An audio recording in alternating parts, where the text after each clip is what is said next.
Constelación en la imaginación. En las constelaciones en la imaginación, el proceso se devuelve ante la mirada interna del paciente. Él visualiza el acontecer mientras está sentado en una silla, pudiendo, como en un seminario, visualizar la primera imagen que muestra su representación interna de la constelación problemática como una constelación global. Y con la guía del terapeuta, efectuar modificaciones tendientes a arribar a una imagen de solución. El terapeuta puede también incorporar de a poco en dicha imagen a las distintas personas. Así puede observar primero la dinámica en la relación de dos e imponer paulatinamente referencias cada vez más abarcativas. Dado que, mediante una constelación, aproximamos al paciente a sentimientos fuertes, antiguos y profundos, resulta de utilidad para el proceso terapéutico que se sienta cómodo y seguro, por lo que antes de iniciar la visualización, describiré brevemente lo que haremos. Le proponemos algunos ejercicios para que usted observe cómo se siente. Puede mantener los ojos abiertos o cerrados y modificarlos cuantas veces quiera. Cuando sienta la necesidad de una pausa, podemos detenernos en cualquier momento. En tanto pueda determinar el curso del procedimiento, la inquietud del paciente por la situación desacostumbrada va a decrecer. Algunos pacientes pueden experimentar sin problema sus imágenes y procesos internos tanto con los ojos cerrados como abiertos. Para otros, al parecer, es importante mantenerlos abiertos, a fin de conservar una forma de control sobre la situación por medio de la vista. En el caso de que estos ejercicios sean muy nuevos o desacostumbrados para el consultante, quizás, por lo general, cierre sus ojos recién al cabo de unos minutos, una vez que haya hecho las primeras buenas experiencias con las intervenciones del terapeuta. Para ponerse a tono, a veces ayuda algún ejercicio de relajación, especialmente cuando los consultantes están nerviosos, tensos o temerosos. Se puede tratar de un breve periplo por el cuerpo o el apoyo para pasar a un ritmo respiratorio calmo y profundo.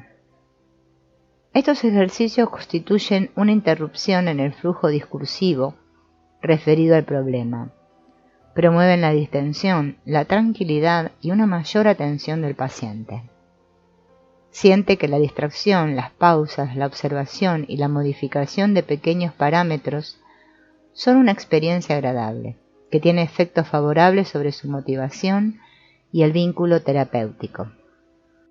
Un ejercicio breve tendiente a la percepción corporal. Exhale profundamente y sienta sus pies sobre el piso. Sienta el peso del cuerpo sobre el asiento, el contacto del cuerpo con el respaldo, las manos al tocarse entre sí. Cada una de estas instrucciones podrá adaptarse según la postura y la posición que asuma el consultante al sentarse. Cuando sean visibles los signos de tensión o fatiga, se le dirá: afloje un poco los hombros o permita que las cejas desciendan.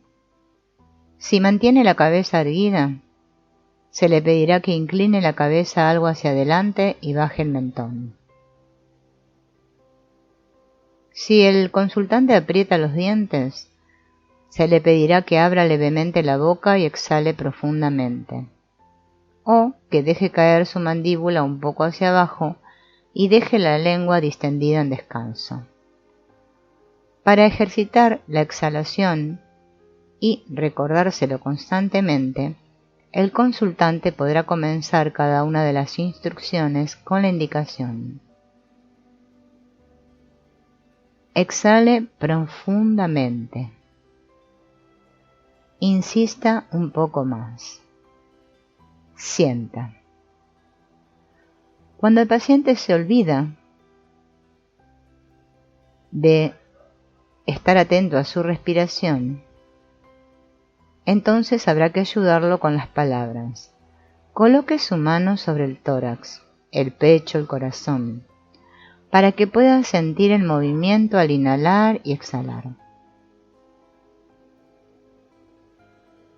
Mientras el consultante se concentra en su relajación, el terapeuta tendrá la oportunidad para observar con más detenimiento su expresión corporal, su postura y su patrón respiratorio. De esta manera obtenemos información acerca de sus estrategias corporales de superación y sus patrones de tensión, que lo limitan como patrones de reacción crónicos, y podremos determinar aquellas áreas de su cuerpo que se ven afectadas especialmente por ello. Esta información nos podrá servir de punto de partida para nuestras posteriores intervenciones. Durante el proceso de la constelación, para no interrumpir con preguntas sobre acontecimientos familiares, el estado frecuentemente pensativo del consultante, ni desviar su atención de su imagen, se pide que se quede con esa imagen interna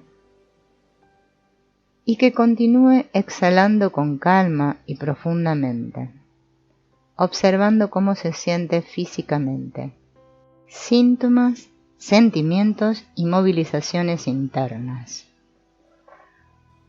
Cuando, durante la búsqueda de acontecimientos y personas relevantes en el sistema familiar, analizamos con mayor detenimiento los vínculos entre los síntomas y las estructuras psicológicas del consultante, podemos observar como referencias para el diagnóstico dos movimientos internos diferenciados: el movimiento de apertura y el de retracción. Estos movimientos responden a las estructuras por lo general incorporadas tempranamente del encuentro con las personas y a la asimilación de tal encuentro, estructuras que ha hecho propias en el marco de su familia y del desarrollo biográfico individual.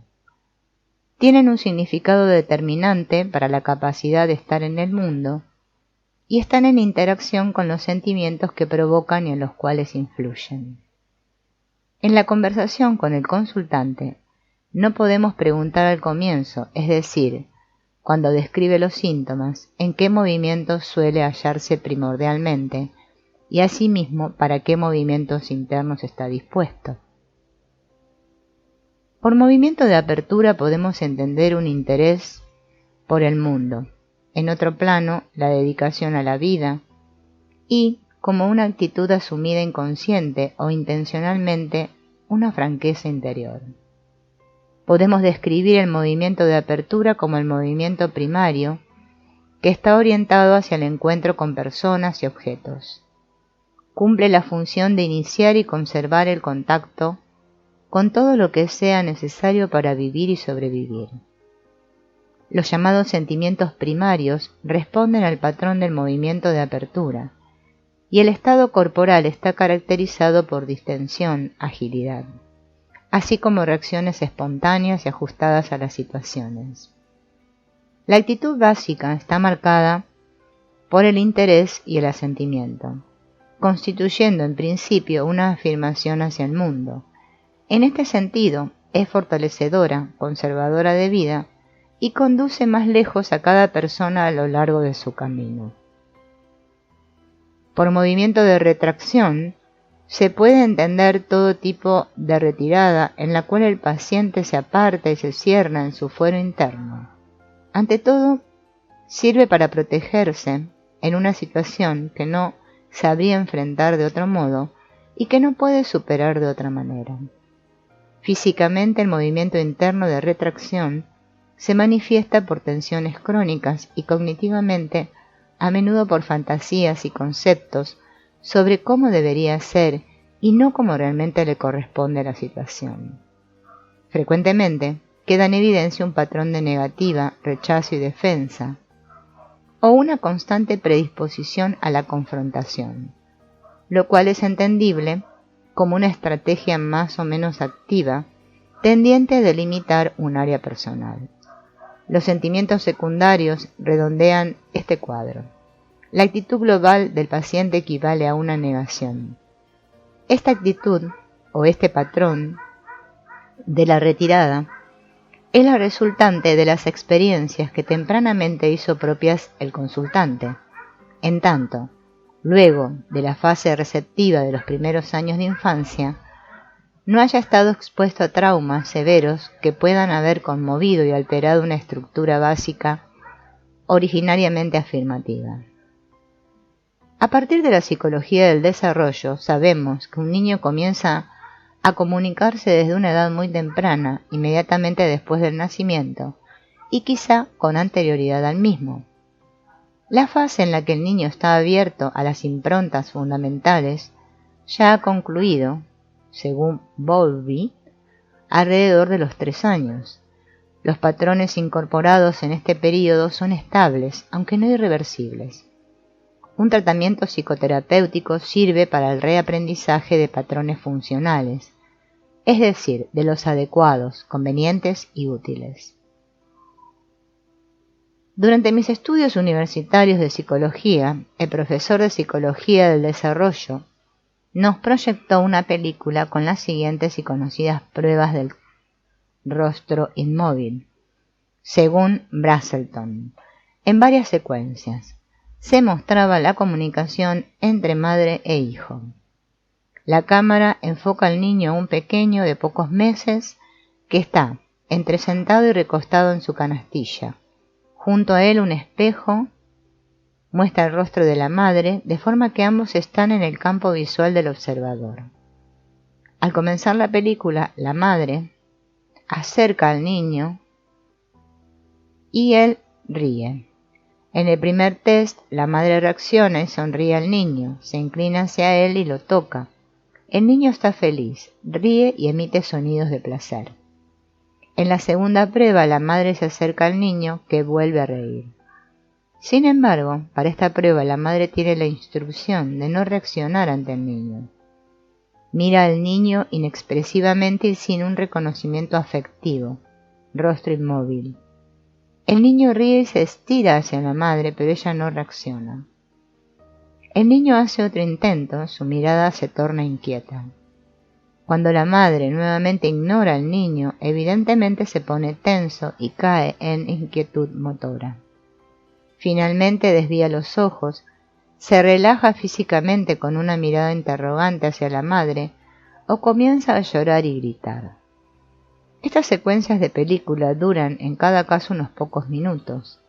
Las pruebas posteriores demostraron que el vínculo del niño hacia la madre vuelve a normalizarse rápidamente. Apenas la madre enfrenta al niño con afecto y atención estables. Luego de una inicial desconfianza, el niño se dirige directamente hacia la madre.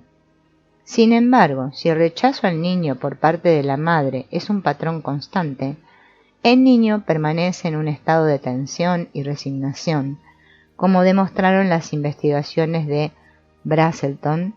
Estas conductas de las madres se remontan a sus experiencias con sus propias madres. Podemos detectar e interpretar los síntomas y errores de los que se queja el consultante, su comportamiento inapropiado y los sentimientos incomprensibles que lo irritan y atormentan, como simbolizaciones convenientes que siempre serán correctas. En el contexto adecuado se volverá comprensible, el consultante actúa o siente así. Nosotros vemos el negativo, como en el molde de bronce para un relieve, y deducimos a partir de allí cómo debería haber sido el positivo. En este sentido, el síntoma es la llave para los datos faltantes. Para el paciente el síntoma es un trastorno y una carga. Se siente responsable y se autorrecrimina si no puede controlarlo. Concluye siendo un gran alivio cuando finalmente los síntomas adquieren un sentido o presentan otro significado a través de razonamientos sistémicos.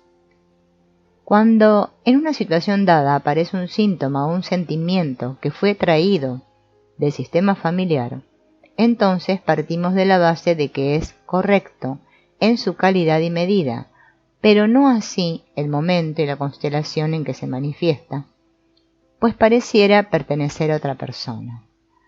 Las preguntas importantes para una nueva comprensión del síntoma son entonces: ¿cómo debe ser interpretado? ¿En qué contexto tiene sentido? ¿Y a qué situación y persona dentro del sistema del paciente podemos atribuirlo? Por ejemplo, la señora Kramer, una estudiante de 25 años, próxima a su examen final, informó acerca de pesadillas que trataban sobre la guerra y de las que siempre despertaba bañada en sudor y muy angustiada. Cuando investigamos el sistema familiar por medio de constelaciones, en las que estos sentimientos e imágenes pudieran arrojar algún sentido, encontramos las vivencias bélicas traumáticas del padre y del abuelo, quienes habían combatido como soldados en el frente. Era como si el consultante volviera a sentir nuevamente los miedos y los sentimientos del padre y del abuelo. Sentimientos primarios y movimiento interno de apertura. Es importante apoyar al consultante en sus sentimientos primarios. Son los sentimientos originarios, los que están unidos a una orientación de apertura. Se los puede reconocer por las siguientes características. Los sentimientos primarios fortalecen, expresan el natural movimiento de apertura y siempre serán adecuados en la situación en que se manifiestan. Puede tratarse de un afecto, un amor más profundo, pero también la furia por alguna injusticia o el miedo en alguna situación de amenaza. El sentimiento recorre una escala de tensiones, aparece, se incrementa, decrece y concluye. El consultante puede experimentar los sentimientos primarios con los ojos abiertos y al mismo tiempo permanecer en contacto con el mundo exterior, lo cual no le es posible en el caso de los sentimientos secundarios. Algo resuena en nosotros como terapeutas o meros presentes y podemos acompañar al paciente a través de su proceso con toda comprensión, paciencia y compasión.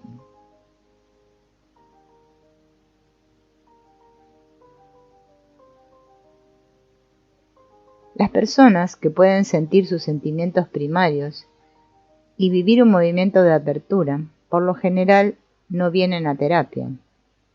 Están en condiciones de buscar el contacto y el intercambio con los otros y de dar forma a los encuentros de modo tal que las conformen.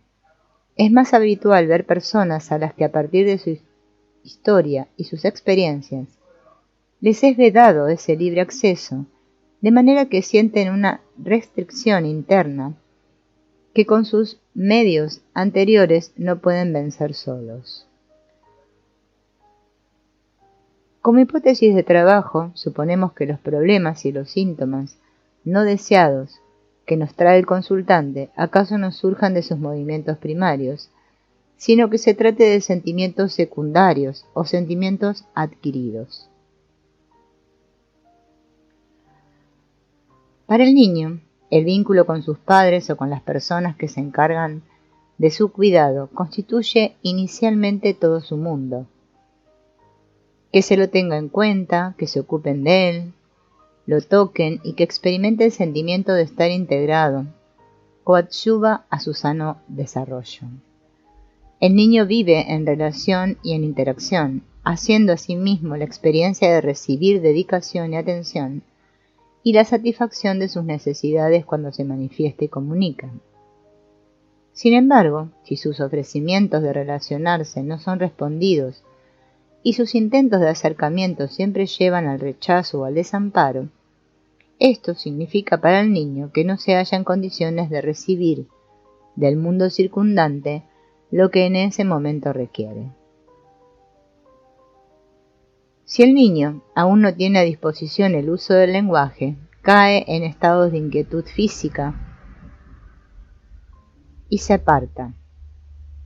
Nosotros lo entendemos como un patrón básico para sentimientos secundarios, y si se proyecta como patrón a lo largo de la vida del consultante, podemos definirlo, como dice Bert Hellinger, como un movimiento interrumpido de apertura.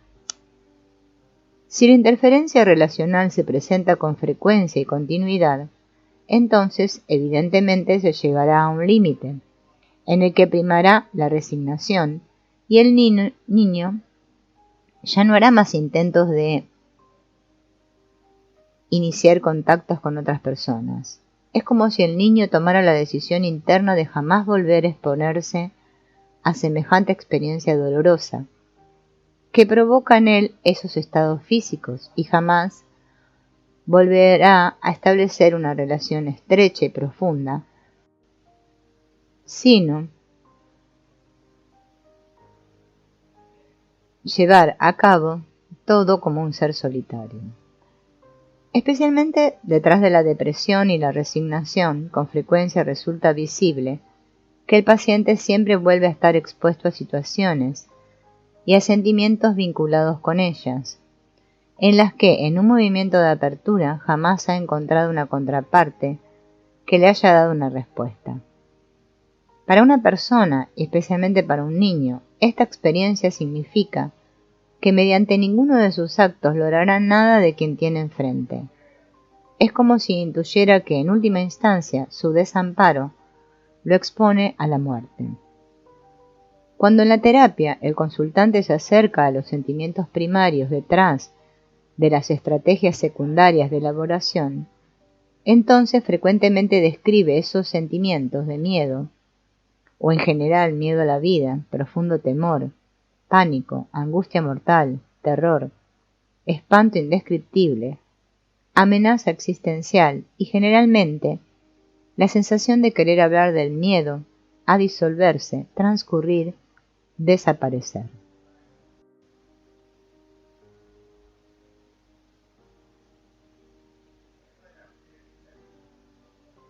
En la práctica podemos observar el patrón de un movimiento interrumpido de apertura cuando en la historia de la infancia del paciente su contacto con una persona referente de importancia vital fue interrumpido a temprana edad, cuando el padre o la madre eran inalcanzables para el niño a causa de su enfermedad, viajes o guerra, o si el niño, por ejemplo, estaba aislado en un hospital o fue enviado por semanas a cumplir con algún tratamiento. Cuando los consultantes hablan de alguna separación prolongada y temprana, con frecuencia agregan que luego, según cuentan sus padres, se habían comportado muy bien con él. En nuestro entendimiento significa que el niño se había sometido a la desesperanza impuesta por la situación. Se adecuó a lo externo estructurado y ya no realiza por sí mismo intentos de actuar sobre el medio circundante. Muchas veces los pacientes han sufrido esta interrupción cuando la madre o el padre estaban atados internamente al propio sistema o a experiencias biográficas.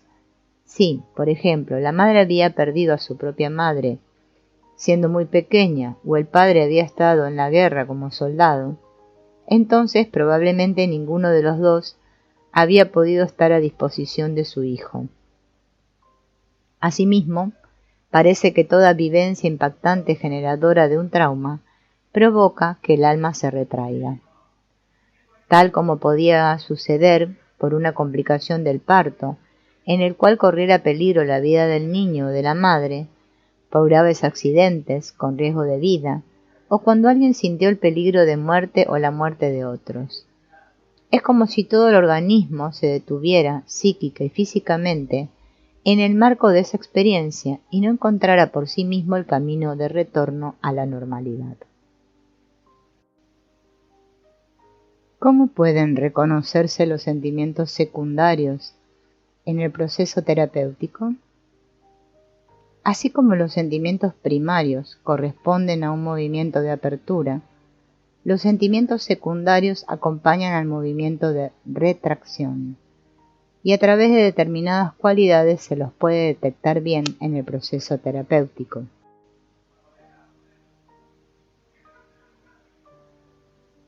Generalmente la medida de los sentimientos secundarios no concuerda con la situación, aunque la calidad del sentimiento sea la correcta.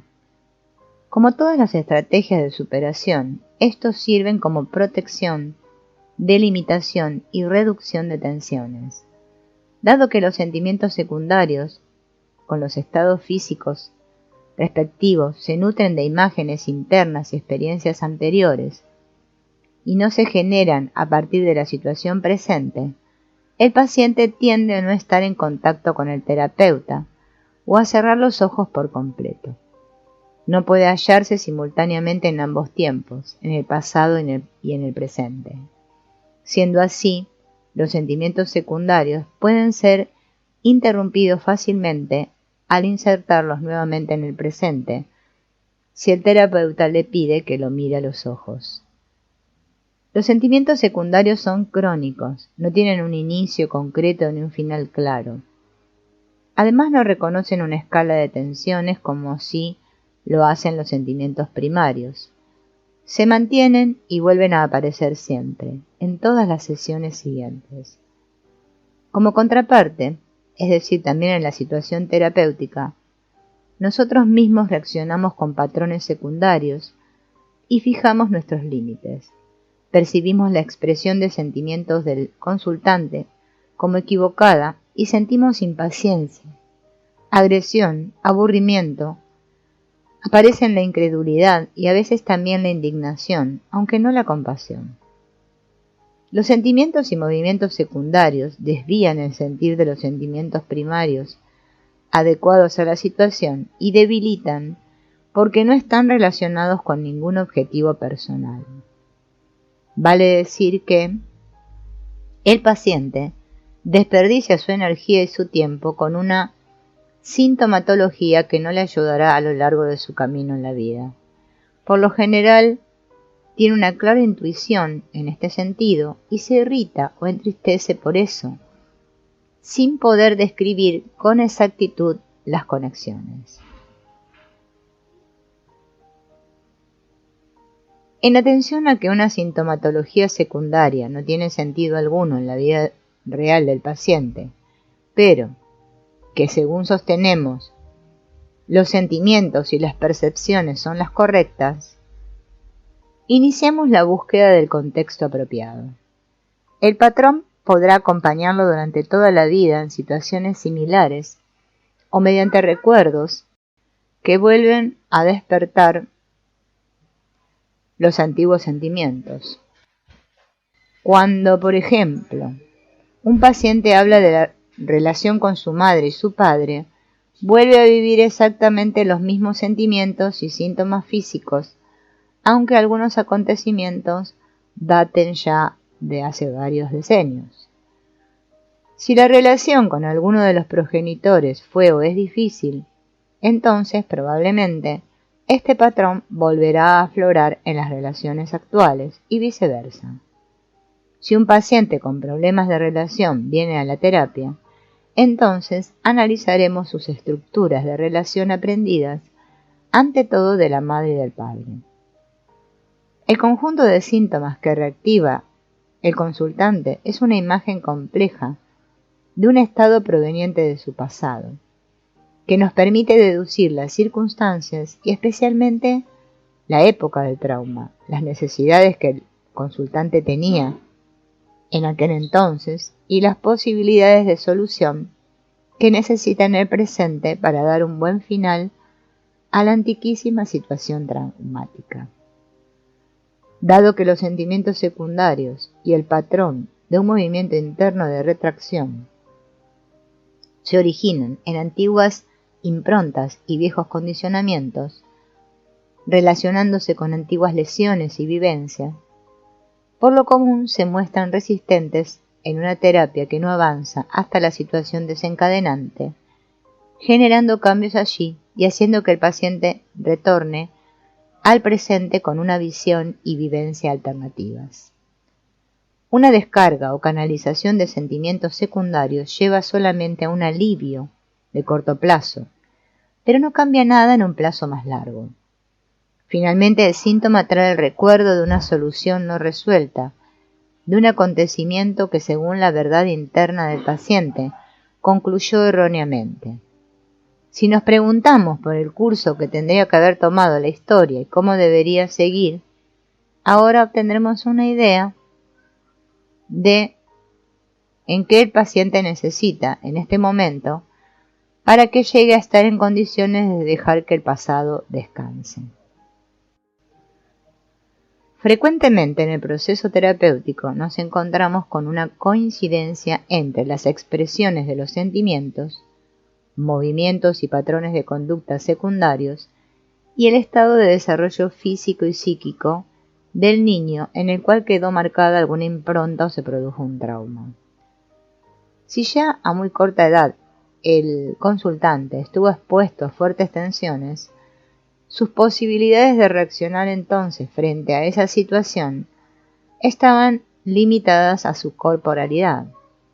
Cuando ahora, de adulto, está sentado frente a nosotros, muestra somatizaciones, tensiones musculares crónicas que físicamente no siempre son localizables con exactitud, sino que afectan a todo el cuerpo, amplios estados de inquietud y patrones respiratorios específicos. En la sesión, el consultante ocasionalmente reacciona frente a temas difíciles o situaciones que no puede abarcar cognitivamente, con una forma de reflejo o de hacerse el muerto. O bien los síntomas son muy vagos.